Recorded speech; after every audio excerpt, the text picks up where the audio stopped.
Good morning. My name is Kaylin Henderson with the Houston Health Department, and we are honored to host the Black Heritage Society here at our facility to make an announcement regarding the Martin Luther King celebration.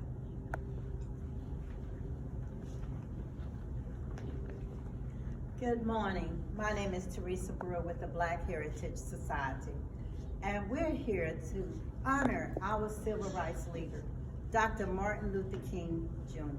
We couldn't go this day without saying something or doing something to commemorate his life and his legacy. So I thank all of you all for supporting us in these turbulent times when the weather is not what we desire, but we're here to honor him in spite of that. I'd like to, Black Heritage Society has a special guest here today. I want to go ahead and bring Mr. Billy up. He's going to give us a song.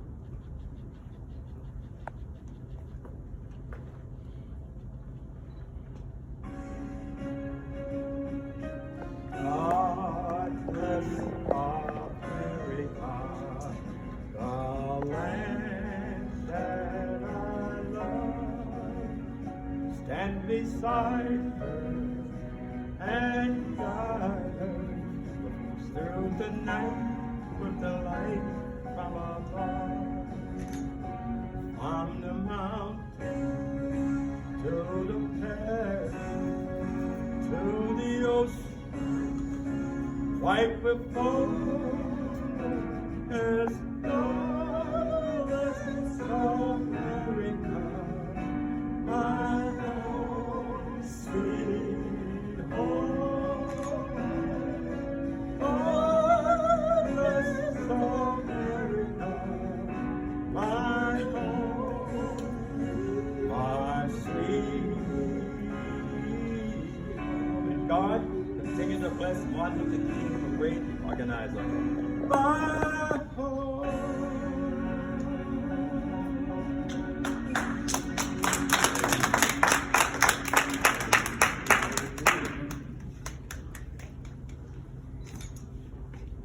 We are honored to be here today to be able to commemorate and honor the life and legacy of Dr. Martin Luther King Jr., which would not be honored if we did not have a historic organization by the name of the Black Heritage Society.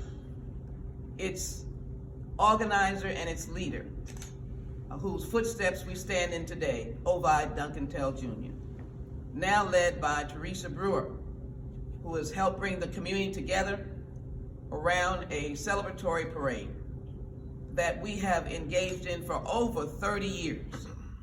It is 55 years since we lost Dr. King, but none of his spirit and his blessings have left us. We're reminded by his words.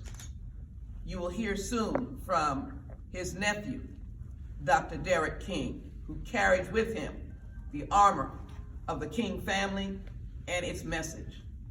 But I'm here today to say to Houston, we are well when we call ourselves and act like the beloved community that Dr. King chose to build.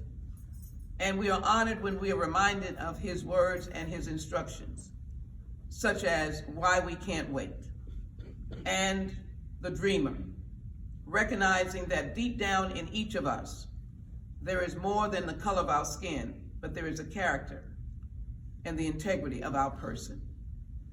And that is why we have gathered here today, in spite of what I'm reminded of the night before his death, when these words ring in my ears, there will be some difficult days ahead.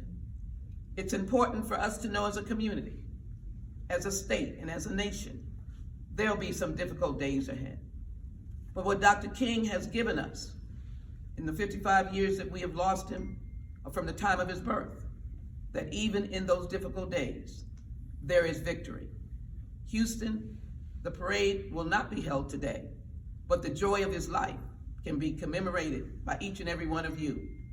So we in the Black Heritage Society ask that each of you, each family member, wherever you are, will at one point today take a moment of silence to be able to honor our beloved Dr. King, who spoke of the beloved community. We are honored to be able to bring to Houston a dynamic leader, a man that has given more life to the Constitution of the United States, who is not a respecter of color, but only responds to those who need justice. He works with all people. He works with law enforcement to vulnerable families. He is gratified to be able to use the nation's Constitution to do his work. And every time I've seen Attorney Ben Crump, he has been holding and lifting up the Constitution, and he has brought comfort to families who are in need. That is why the Black Heritage Society chose the Honorable Ben Crump to represent the beloved community. For we have never seen him say an unkind word. We've always seen him extend his hand of fellowship and friendship.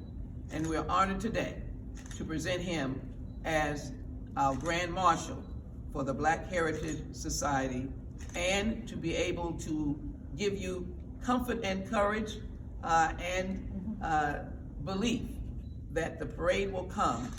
And we will soon hear, as I said, from Dr. King, the parade will come, and we will be able to commemorate the parade, and we look forward to the return of Attorney Ben Crump. Listen to him at this time. Thank you so much, Congresswoman. Thank you for your leadership in these very challenging times. Thank you to the Black Heritage Society for remembering that despite the weather, we must continue to exalt the legacy of Dr. Martin Luther King. It is times like these, Congresswoman Jackson Lee, Reverend Dr. King, that we must remember one of Dr. King's most profound quotes when he said, "The persistent and most urgent question is, what are we doing for others?" Yes, sir. It is critically important, Yes, sir. now more than ever, that we remember the messages that Dr. King tried to share with the world to make us have a better world for all of our children. A world where George Floyd gets an opportunity to take another breath without a police officer having his knee on his neck for 9 minutes and 29 seconds while he says, "I can't breathe," 28 times. Say it. A better world, a better America, where our sister Breonna Taylor gets to sleep in peace without the police kicking in her front door at 1 o'clock in the morning and mutilating her body with 8 bullet holes while she's practically naked in her own apartment.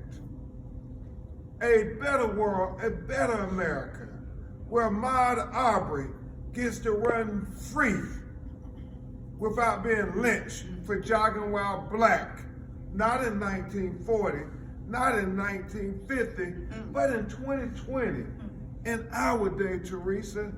And that's why Dr. King's messages are so important today.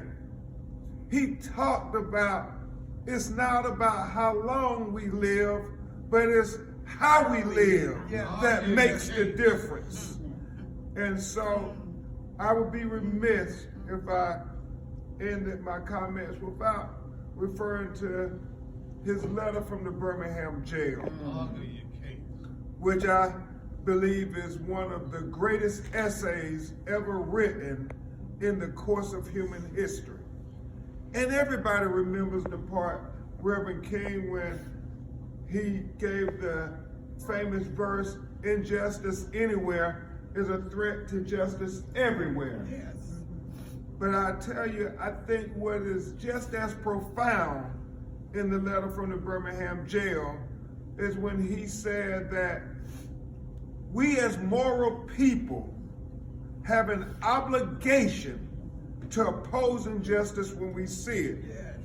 He said we can't call ourselves good people if we see evil and look the other way. And he reminded us, Congresswoman Jackson Lee, just because they tell us it's legal, that don't make it right. he said we must remember everything that Hitler did to the Jews in Germany, they said was legal. He reminded us in the letter that they said slavery was legal, but that didn't make it right. He reminded us that segregation was legal, but that didn't make it right. So in 2024, when they try to tell us things like banning black history in the schools is legal, we have to tell them, just because you say it's legal, that don't make it right.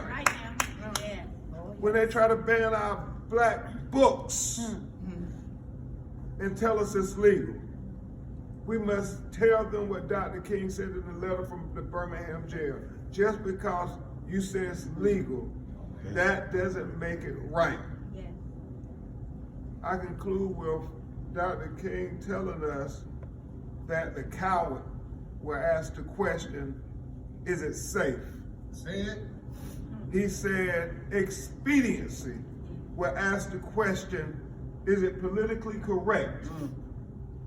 Then he said, oh, vanity comes along and asked the question, Charlie, is it popular? But then he said conscience. Conscience comes along, Teresa, and asks the question, is it right? And Dr. King concluded that there comes a time when one must take a position that's neither popular nor politically correct or not even safe. But Reverend King, he said there comes a time when we must take a position because our conscience tells us it is the right thing to do. Brothers and sisters, on this Martin Luther King Day, I tell you it is the right thing to do to stand up for our children's future. It is the right thing to do to speak up for our children's future. It is the right thing to do to fight for our children's future. Because if we don't fight for our children's future, we can't expect anybody else to fight for our children's future. And we have to be ready to fight for our children's future until hell freezes over. And then we have to be ready to fight on the ice. That's how important our children gotta know we believe in them. And they're right to have the American dream be real for them too. I thank you, Teresa, for this wonderful recognition as the Grand Marshal of the Martin Luther King Parade. And I know when the weather gets better, our community will get an opportunity to celebrate Dr. King in the appropriate manner as we march through our community, saluting our hero. Thank you, thank you, thank you.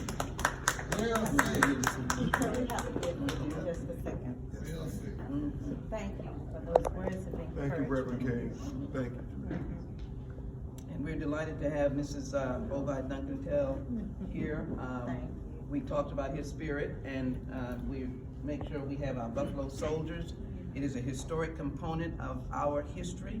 And I want to make the point that as my Attorney General of the nation, if I might say, his commitment to the beloved community is in the representation of the people of America. His clients come from the white community. They come from the Hispanic community. They come from the Native American community. They come from the Southeast Asian community, the Jewish community, all different faiths. Every one of the aspects of difference in America, I have seen Ben Crump go to their aid. And so when the Black Heritage Society had to think about who would be representative of the beloved community, some of you think of him as the fighting lawyer, and everybody wants a fighting lawyer when they are in need. But what I have seen, working from the United States Congress, that when he shows up at the White House, or shows up in the House of Representatives, or shows up at the United States Senate, he is bringing families from across the nation, families from the deep Midwest to the deep South, and they all look different. That is the beloved community. And the only thing the beloved community asks, and Dr. King represented, is that you must care for each and every one. Yes. The Latino child, the Caucasian Anglo child, the black child, children of faith, the Muslim children, and children of different faith, different backgrounds must be cared for. And that's what the beloved community is as we present this award to you. Thank you so much, Congresswoman. Yeah, he's gonna speak.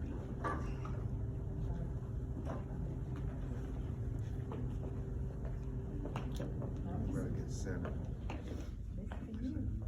I'm speaking to Mike here. Speaking to Mike. Turn this way.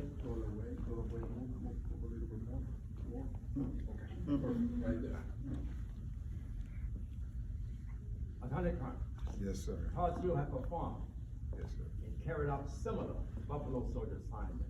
Yes, sir. Buffalo Soldier recognize you as a spiritual Buffalo Soldier. Yes. Right?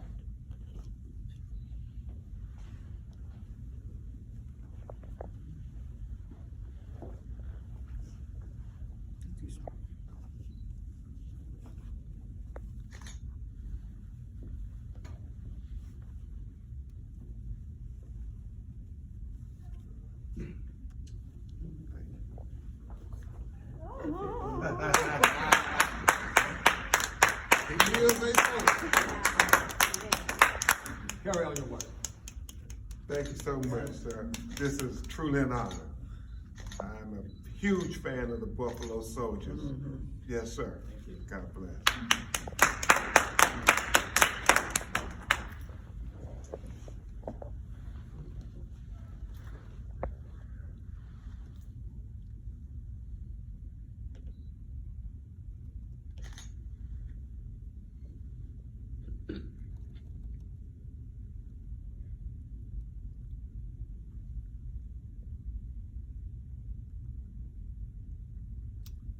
Everyone. Yes. Okay, thank you. Okay. Yes, sir. Pray you. Thanks. Yes, sir. I think that's it. Thank you so much. The nephew of Dr. Martin Luther King, the son of Martin's brother, beloved brother, A.V. King. Yes. And one that I love and admire for his commitment to justice. And now his very son is right here with us in Houston, Texas. What an honor for him to be here today. Thank you, Yes. Dr. King is often quoted and will be often quoted today. I'm going to join in the chorus of those who quote Dr. King today and remind you that he talked about the fierce urgency of now. Yes. There are some things we cannot delay action on now. Right now. There are some things that we cannot put off. We have to deal with it now. Don't be discouraged because of what has happened to the parade now. The parade is not dead. It's not in cardiac arrest. It's not in a coma. All right now. Weather prevented the parade from being executed today. It is not canceled. It is postponed. Right now. And there are some urgent matters that we have to deal with now. Right now. The attorney reminded us of how difficult the times are. Our Congresswoman reminded us how difficult the times are. So in the face of that reality, we have to act now.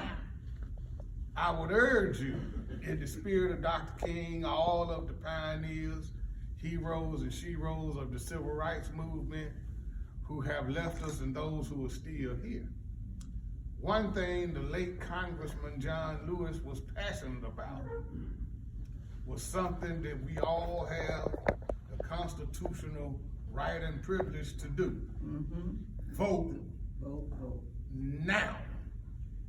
If you're concerned, as somebody alludes to, the soul of America and the future of America, it's time to vote now. You can't sit in the bleachers and expect to win the game. All right now. You got to get on the field and play now. So now we are confronted with a question that our representative put to the audience at the gala buffet Saturday night. What are you doing for others now? So to Teresa Brewer, board members of the Black Heritage Society, our gladiator, Congresswoman Sheila Jackson Lee, Yes. don't get weary. Don't give up. If it seems you at the end of your rope, don't let it slip through your hand. All right now. Tie a knot in it and hold on. All right now. Okay. Let me ask our business ladies from the business to come forward, please. You're leaning hot chicken, please come forward, both of you. Big chicken. And we want Dr. King to remain because we want to bring everyone, we are concluding, and we want Ray Page to be able to come and stand when it's appropriate. We want everyone to stand. The Buffalo Soldiers, we need you to come, please. Buffalo Soldiers, did you? Word to all the sponsors. Yeah, that's what I'm gonna get. I'm trying to get. Buffalo Soldiers, please come. No, you. I'll just look at this.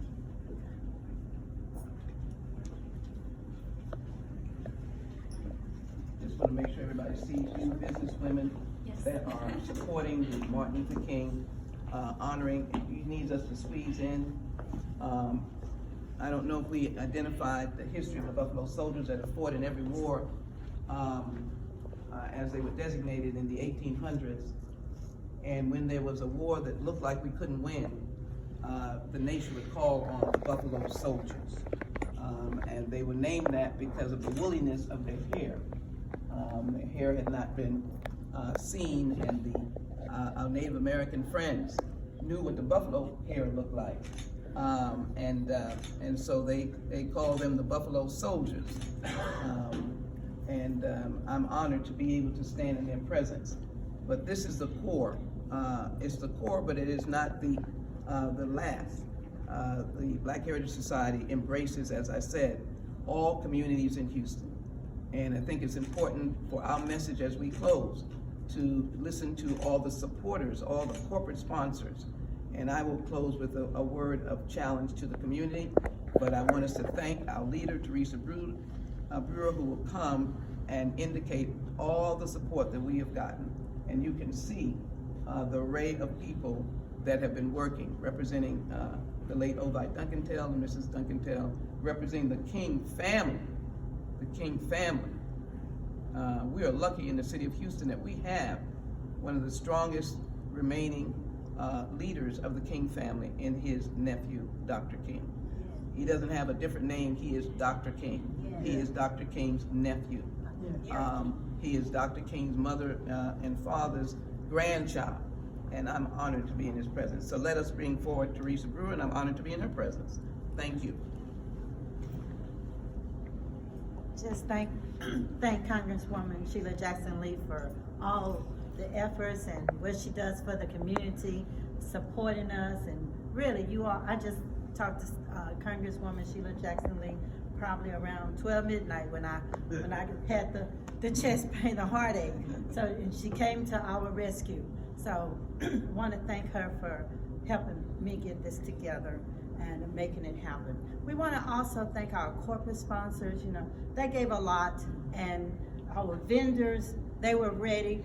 We believe in entrepreneurship. We believe in empowerment.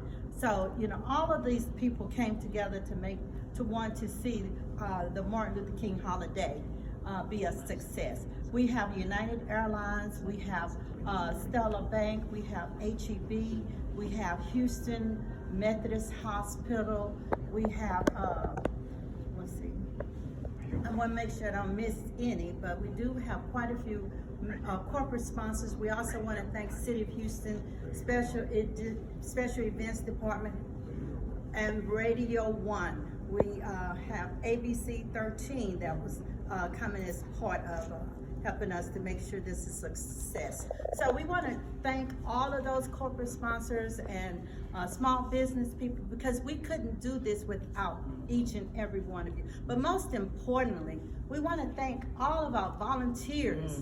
You know, volunteers is the core of our existence. They come on the parade day and they line up, they get in there and they make sure the parade goes on. We march on forward. So every one of you are important to the Black Heritage Society. I still stand on the shoulders of Mr. Ovite Duncantel, and thank you, Ms. Duncantel, for coming out and always supporting us. But we also have the board member. So we put a lot of effort into it, and we work with the City of Houston. So we're not gonna forget, we shall do it again. We're taking lemons and making lemonade. All right, now. So thank you. Thank you, Congresswoman Sheila Jackson Lee. Thank you, community. We thank you. Let us, before we close, honor Dr. King for your presence here today. The United States Congress honors you. We want you to receive this for Commissioner Adrain Garcia, who represents a large segment of our community, and he is one of your Grand Marshals. Yes, he is. We want to acknowledge the Shepherd of Bethel's Place. Okay. Because he is a Grand Marshal. Yes, he and is. all of them will be coming back to be seen. And of course, we're going to give Mrs. Duncantel, I'm sorry, you can come stand, both you and Ray Page, to honor the Black Heritage Society. Come stand here. Do that. We're going to let the lady businesses, the hot chicken, they look hot. Yeah. And they're going to hold Honorable Ben Crump, who made their day by tasting their cuisine. We're excited about the small businesses that we have in Houston. We want to promote you, and we want to thank you for your commitment to the beloved community and the equality for all people. So thank you. Ms. Brewer, do you want to come now? Close us out. Well, today is the day that we honor our civil rights leader. And it's just so befitting to see each and every one of you as we come together and commemorate this day. But we shall do it again. Thank you. Yeah. Together, yes. Okay. Let me see it. So we are excited. You need to hold both. You have two, so you need to hold. Okay. So it'll look like you're only honoring. Just one, I want to honor both of them. Okay. We're excited about the Black Heritage Society, and I'm going to yield to its leader. But my challenge to Houston is for everyone to accept that they are part of the beloved community, no matter what their background. They are part of the community that Dr. King spoke about, the community that is different. And we want every one of them to be excited to call the Black Heritage Society and say, when is that parade coming? Because we want to be able to honor the memory of Dr. King that talks about all of us, that all of us are equal, all of us are one, all of us in our difference are respected. That's what Dr. King, it's amazing that he spoke this language in the 1960s. Well, we did not keep him past 1968, but he was wise enough to talk about the diverse, beloved community, and that's what the Black Heritage Society stands for. Their name may be the Black Heritage Society, but when you see that parade, you'll see that everyone comes from all over to be able to celebrate the original parade and the honor and the name and the message and the mission of Dr. King. Madam Brewer, you want to commit to them? The parade is coming. The parade is coming, as we've so many times stated. We will keep you updated as soon as we confirm that date. We'll be on our media, social media websites, as well as we'll be putting it maybe even in the paper. So you all will have that confirmed date. We want to let all our vendors know, that we are working toward getting that day confirmed. So please, let's continue to celebrate this day as we march on to our next holiday celebration for this day. So thank you all for your time. All is not lost. We are doing good. Thanks to our board, our Durham committee, our let's see here, who else is here? Vice President Ray Page and Miss Helen Johnson. She was on her way, but she had to go back. So we just want to thank everybody for their hard work, our staff, even our volunteers in the office too. So we just want to let you all know we love you and we're here for you in the community. Thank you all. Thank you.